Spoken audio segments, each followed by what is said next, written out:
It is day 3 of everything electric here in Vancouver, BC, Canada, and the team are exhausted, I am exhausted, but there's so much fun to be had, so many amazing people to talk to, and so many stories to be told. And our guest here today is John Stonia, who has been driving EVs 1 year longer than I have. I'm a little bit jealous of that, to be honest. People meet me and they go, when did you start driving EVs? And I say 2006, and they go, oh. Well, John started driving in 2005, started driving electric in 2005, converted his own car because there were no commercially available EVs on the market, and we've got a shared love of the Nissan LEAF, so this is going to be a fantastic little chat. Now, John has worked to ensure that people who have EVs can have more easily accessible charging in their homes, whether that is individual homes or that's multifamily dwellings. He's a member of the Viva group, that's the Vancouver Electric Vehicle Association. It's great to see you here. Thanks for coming to the stand. Tell us about your early days. Well, in 2005. Nikki, first I'd like to say thank you for inviting me here. Pleasure. I've been watching your show for years. It's great. And I'm happy to talk about my introduction to EVs. So I started by, it was actually my spouse who said, I needed a new car, and this is 2005, what should I buy? So I said, well, Toyota Prius. So we brought a Prius. I was driving that, and of course, the electric side, you could almost go like 1 or 2 blocks without the engine on. I thought, this is great, but why can't we go the entire way? So I was looking around for more information, and I went to the Vancouver Electric Vehicle Association. Was the natural place. If you Googled them, electric cars, they were the one back in 2005. So I joined then, and that's what got me into it. And then it was a search for, well, what am I going to get for a car? Because it was who killed the electric car. There was nothing available. So that's when I decided early on that I was working as a CFO for a solar company, and I wanted to have I'd seen a lot of conversions, and the conversions were questionable. Lead acid batteries, 12 miles of range, nothing that's gonna, and I wanted to have something at my station in life, sort of thing. So I decided to buy a Porsche Boxster, and I converted it. And 2,800 hours of work later, it was actually all done. And the story I have is I bought it on June 25th, 2007, and 10 days later, a company called Tesla had their first press release, because they were in sort of incognito and up until that point in time, and they said, oh, we're going to build a sports car, and we're going to blow away all the myths. And I was thinking, well, I've got my Porsche, I'll have mine on the road before they have theirs out. Now, that didn't happen. Life got in the way, and I didn't get mine out until 2012. But I drove it for 7 years. It was wonderful. But conversions are conversions. Car companies put $1 billion into developing their product. I didn't have $1 billion.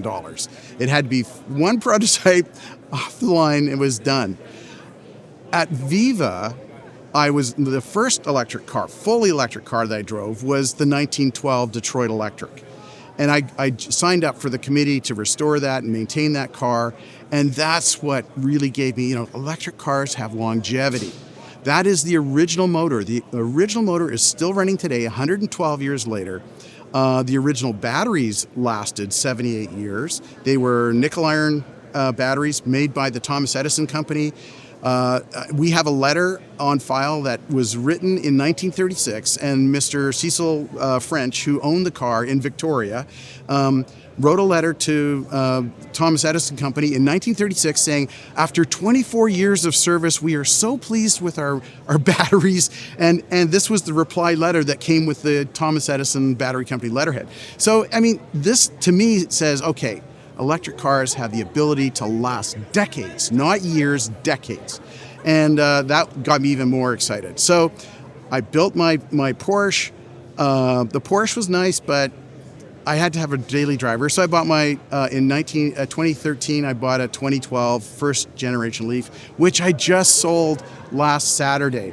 I have another LEAF now. It's a more modern one, but the first one, 12 years, nothing went wrong with it. I have a squeaky suspension that I tried to get fixed, and they couldn't find the squeak. Only when I go over speed bumps too fast. That was the only thing. I don't know how many windshield wipers I went through, and a few 12-volt batteries. But other than that, the car was beautiful.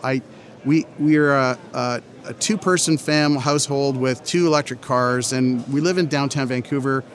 We don't need 2 cars. So it was time to sell it. I really didn't want to, but I found a wonderful family, young family with a young daughter that could use that car and really benefit from it. Now, after 12 years, it was a 69% capacity.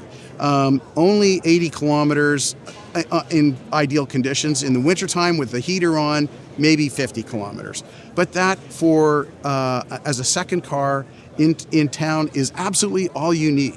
So anyway, I progressed through Viva. I was on the board. We did a lot of things. We started the City of Vancouver initiative to mandate electric energized parking stalls in all new multi-residential buildings. We started that process in 2006. The first legislation came out in 2011, requiring 20% of all new condos to have, or 20% on all new condos, 20% of the stalls to be energized.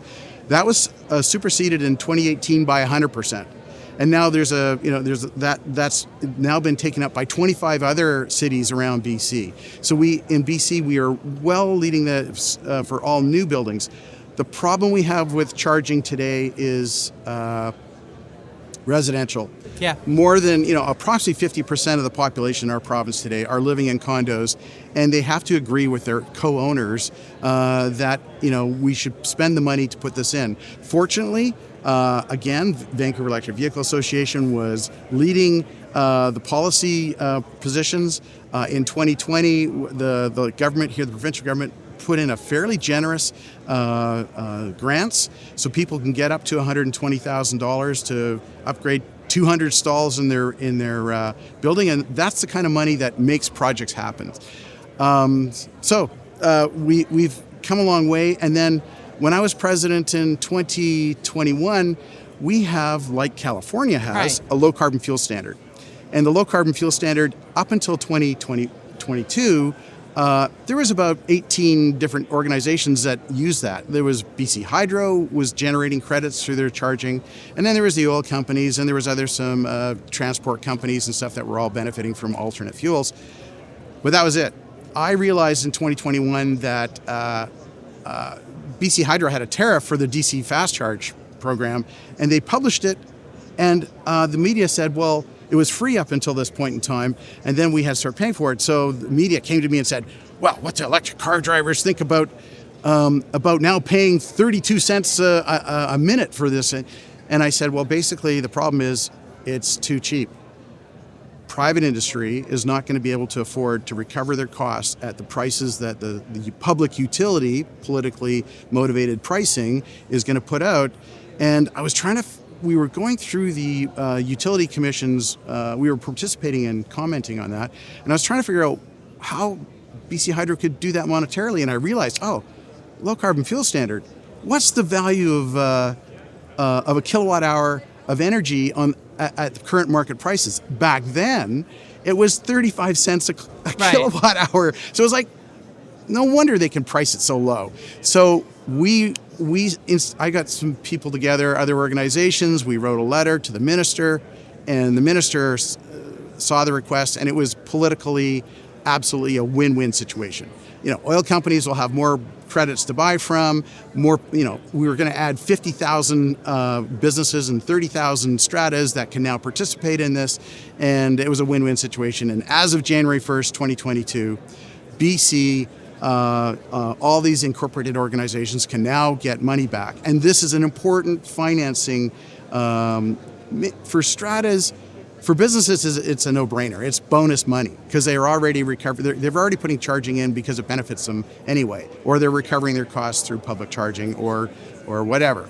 But for stratas, it's getting over that hurdle. Right. And for EV adoption, you want to be able to charge at home. And ideally, you want to charge from your parking spot. It's the simplest, easiest way, right? Exactly. So, and it doesn't have to be fast charging either. It just needs to be enough to get you enough range to get you to where you need to go the next day. Nikki, I want to start. You've heard of fast food and the slow food movement. I want to start the slow charge movement. So my background is as a CFO. I'm always looking for value, and I'm looking for value in project costs, and I'm looking for value in operating costs. Slow is the best way. It's the most cost-effective way. You spread your charging over the off-peak hours overnight. Nobody needs to have their car charged up by 11 p.m. at night. They need their cars charged up by 8 a.m. in the morning. And the difference in cost is substantial. So yes, and then of course we all know about batteries. Charge them slower, like kid glove treatment. They'll last forever. And the reality is, residents only charge their cars if they live in downtown Vancouver. They're driving an average of 30 kilometers a day. Right. More people are retired. More people are working from home. That's even dropping. They don't need that much charging. They want efficient, cost-effective charging.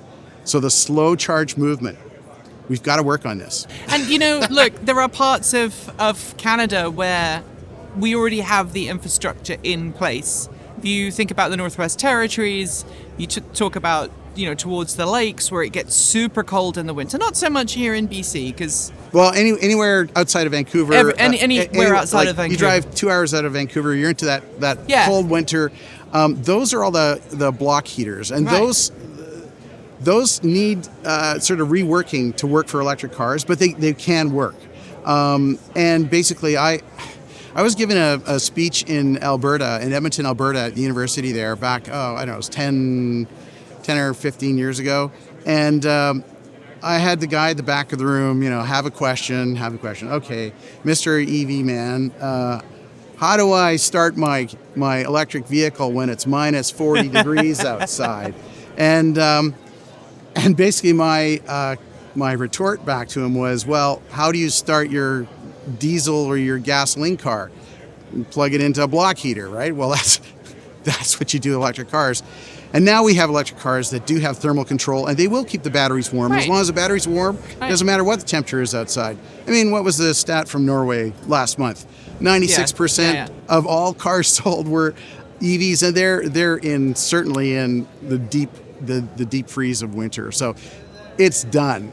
And talking about charging for a little bit longer, one of the things that I would love to see is companies like BC Hydro and all of the other charging networks that we have in Canada and all of the ones in the US as well. They're all so focused on fast charging that they forget that not everyone has fast charging capability in their car.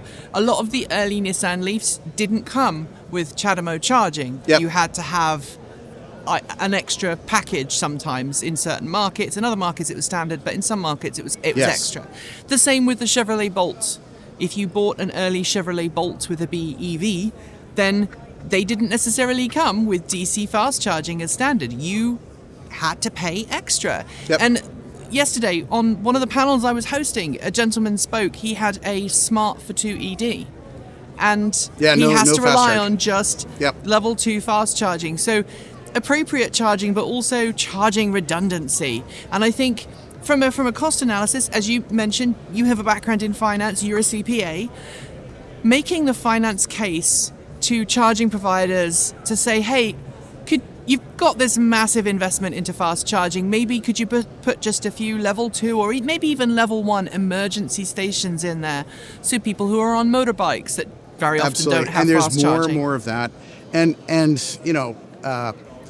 If finance people were involved in building these, they would be putting in more level 2 because the economics are there. Much higher economics, better economics for putting in level 2 charging.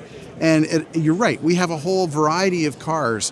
One of my big problems, in Canada, we've just had the news, tariffs against EVs coming from China and everything. And my big bone to pick with the North American auto industry, and their problem is they have been supersizing vehicles since World War II. Right. I mean, I had a 1958 Chevrolet once. I mean, in the 80s I was driving an old 1970s Lincoln town car, 5,000 pound car. They're still doing it today. And when you change technologies, they cannot make it a cost-effective car when you're trying to convert a F-150. Right. 3,000 kilograms, 6,600 pounds. Right. Takes a huge battery, and batteries are the short supply. That's the expensive thing.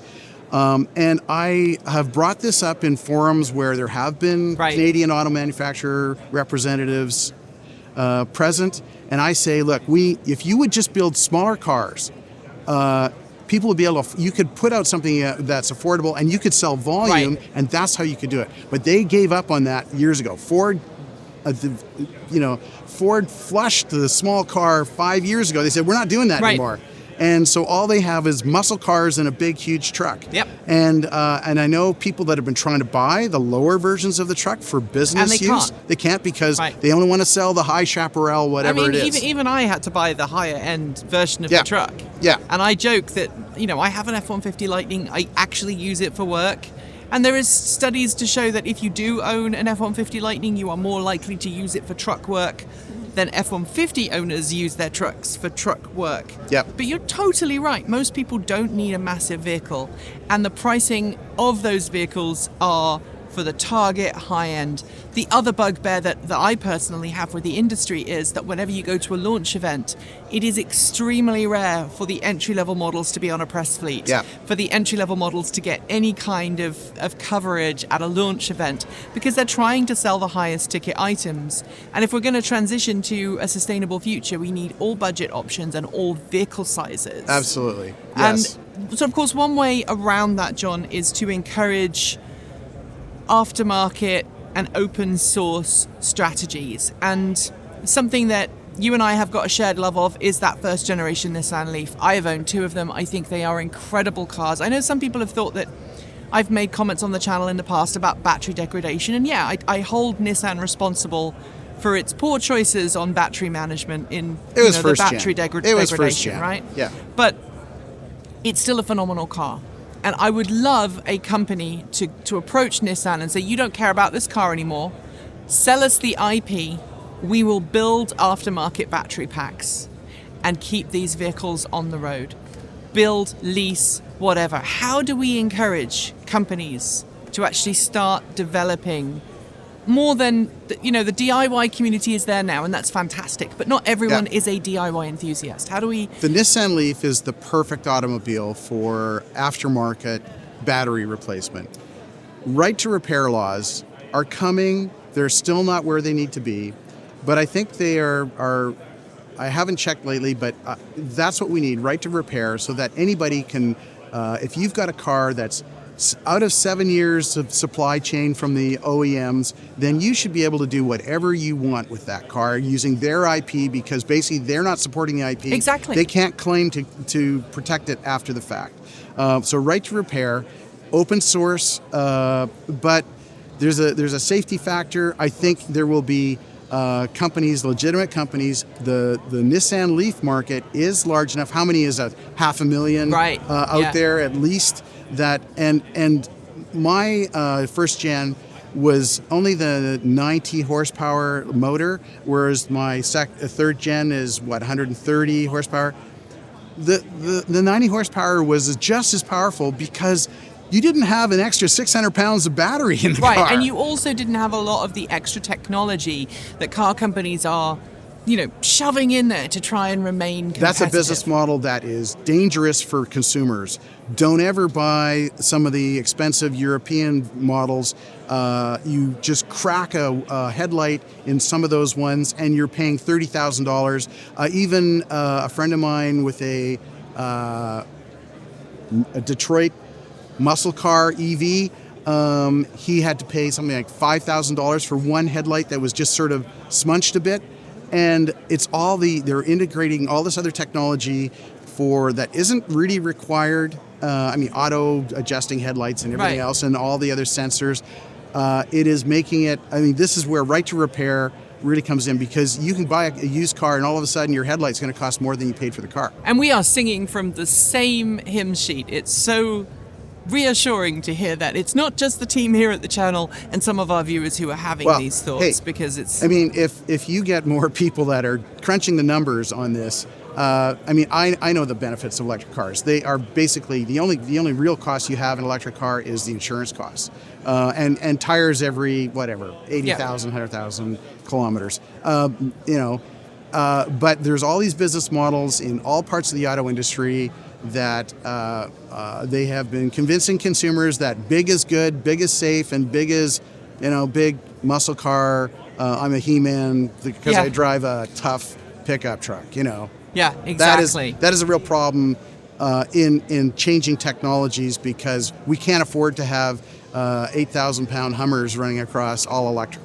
And to finish, while I want to throw in here that your current company works on carbon exchange programs, but I want to talk about insurance companies and the challenges that we are now seeing as EV owners when insurance companies take a look at an EV and going, oh, the risk aversion is so great. We're seeing vehicles being written off for the stupidest of reasons. This is where we've just had the conversation on headlights and the technology they're putting. This is not just electric cars. You can't say that it's just electric cars that are expensive. Tesla, they've done what they've done with their mega casting. Right.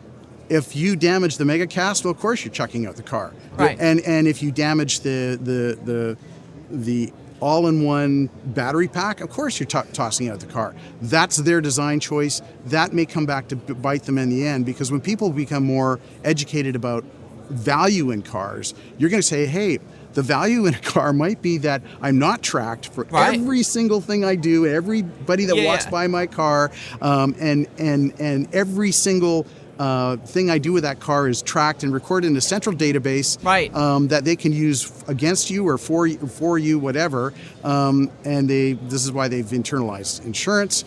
Right. Basically, we are going into an ever surveilled world where everything you do is tracked, and businesses will use it to their advantage. And you never know who's going to buy that business. Anybody can buy that business, and you never know where it's going to end up. So it's a very dangerous thing that we're giving so much data out. Getting back to the cost of cars, the best cars you can buy in the future will be the least networked.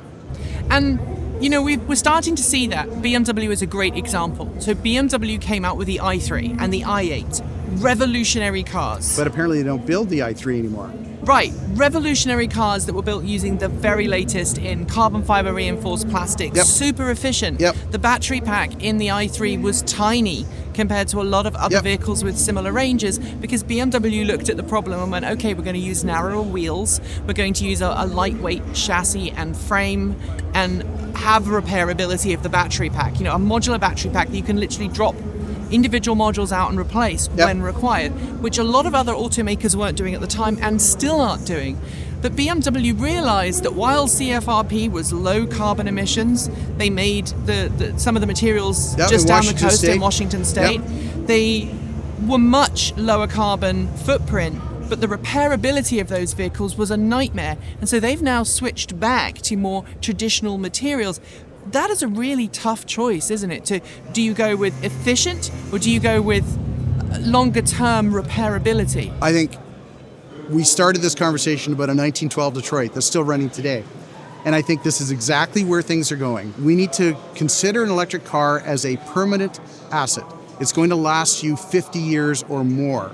And we should have repairability. We should have steel frames and reduce the amount of aluminum. Even Tesla has moved, when they did the Model 3s and the Model Ys, they went to steel frames and things like that.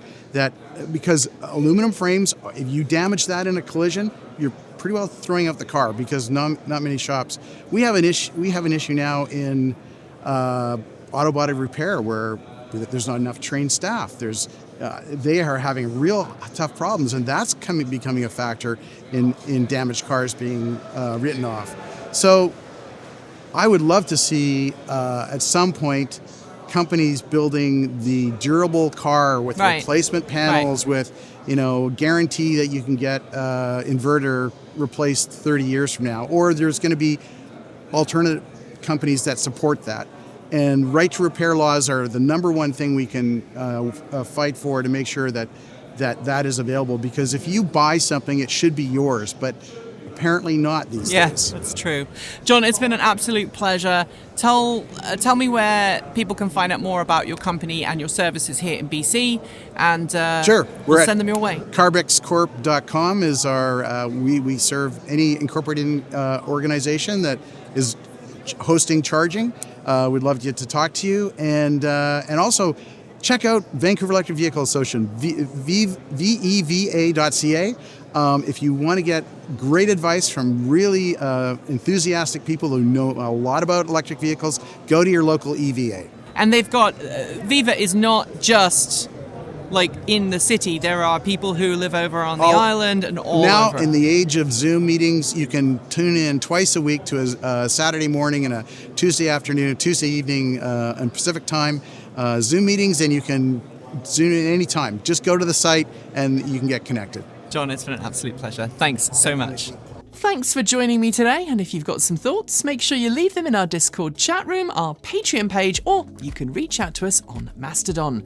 Thanks to the amazing list of people scrolling by on your screen right now. They are some of the more than 1,500 people who help fund this channel through Patreon and YouTube, covering our bills, paying our team, and making sure that we can remain 100% independent. If you'd like to join them and see your name listed here, just follow the links below. There are a range of different tiers that you can sign up for, from as little as $1 a month, or if you pay yearly, just over $10 a year. A huge welcome to our newest supporters: Alan Brim, Jim, Sarah Horlock, full name, Todd Johnson, Roderick, Stuart Despain, Rupert Ronson, Larry Phoenix, Darla, Wendy Kelly Bundenbaum, and Kay.